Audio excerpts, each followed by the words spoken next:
Hi guys, it's another running shoe review, and today I have with me the latest in the Adidas Ultraboost running shoe line, the Adidas Ultraboost 22. So the Ultraboost series came with a lot of hype, and the Ultraboost 22 was no exception, so I had to try these shoes out.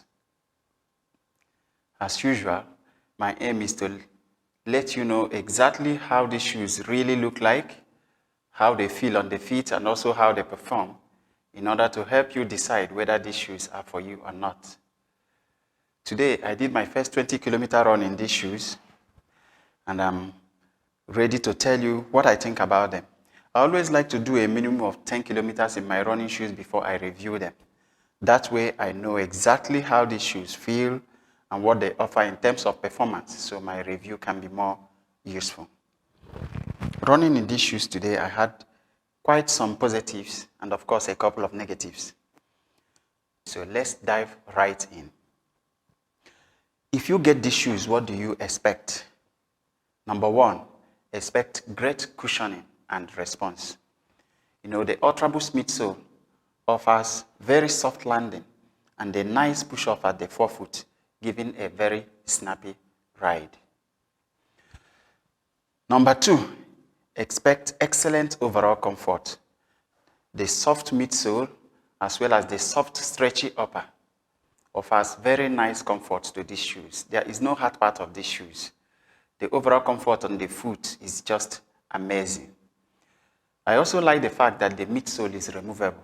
Shoes with removable insole offer you the opportunity to exchange the insole to improve the comfort or for special needs of your feet. Number three, amazing lockdown. The design of the heel of this shoe, which sits into the midsole, the plastic cage on the midfoot here, as well as the design of the heel counter here, all work together to give a perfect lockdown to these shoes, both on the heel and at the midfoot. There is no slippage at all in these shoes. Also expect great stability. If you look at the relatively low stack of these shoes, the wide base and the plastic supports at the heel counter here all work together to give excellent stability to these shoes, so you run with confidence. If you look at these shoes also, you see that the toe box is relatively wide. And the upper is also stretchy, The relatively wide toe box and stretchy upper work together to give ample room to the toes. So even if you have wide feet, you are not likely to have any problems with these shoes. Also, if you look at the rubber outsole here, they give very nice traction on the pavement. And if you look at the thickness of the rubber outsole too, they give a promise of great durability. So good traction and durability is another good thing that you expect from these shoes, the Ultraboost 22. The arch support is just optimal.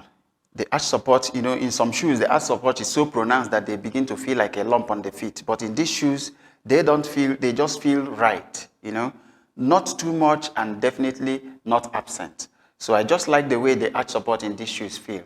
So you are going to like it, especially if you don't have any arch problems at all. Now, these shoes also fit true to size. There's no force. That's another thing I like about it, no force in these shoes. You don't have to stress yourself, what size do I get?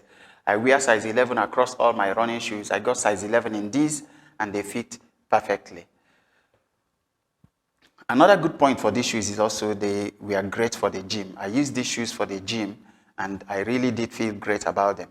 The bouncy midsole was good for my high-intensity interval trainings, and the stability was good for most of the lower body trainings that I did. So they are also very good for the gym. And then, of course, the last but not the least, if you look at these shoes, they look really nice.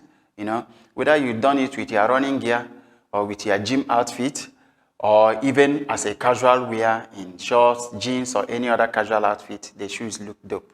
So that's another good point. At the price of these shoes, you don't expect to just use them for exercise. You also want to use them for some other casual occasions. And these shoes, they do not disappoint in that aspect. Like I mentioned earlier, I had a couple of negatives with these shoes. The first one is the weight. When I put these shoes on the scale, they weigh 368 grams. For a running shoe, that is quite significant. Compare it to its competitors like the Nike Pegasus 39 or the Puma Deviate Nitro, which weigh 284 and 288 grams respectively. So these shoes are just about 80 grams heavier, you know. So that is significant for a running shoe. However, when you start running in these shoes, you will not feel the weight early because the bounce from these shoes compensate at the run in the early. However, when you begin to get tired as the miles eat up, as you begin to get tired towards the end of the run, you really begin to feel the weight. The next thing that I didn't enjoy about these shoes was the poor breathability.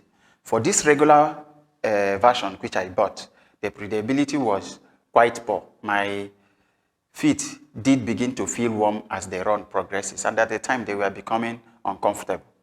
You know, so the breathability was not nice. I didn't enjoy that at all. However, I noticed that in the versions of this shoe, there's also one they call the heat-ready version. So I assume that is likely to offer more breathability than this regular one which I got. So if you are running in hot areas, like those of us running in the hot temperatures of the Middle East, you might want to consider the heat-ready version.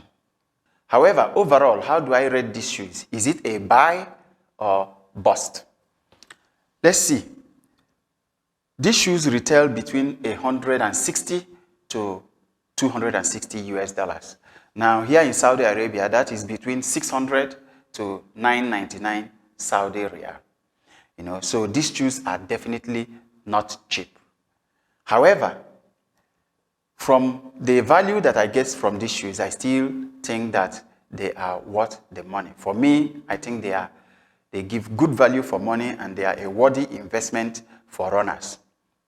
Now, my rating is based on the comfort level of these shoes, you know, the bounce you get from the shoes and the protection for your feet, as well as the durability that I anticipate from these shoes, you know.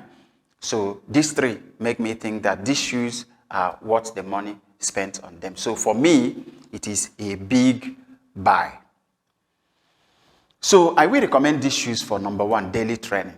You know, whether you are running long distance or short distance, these shoes will be great for you.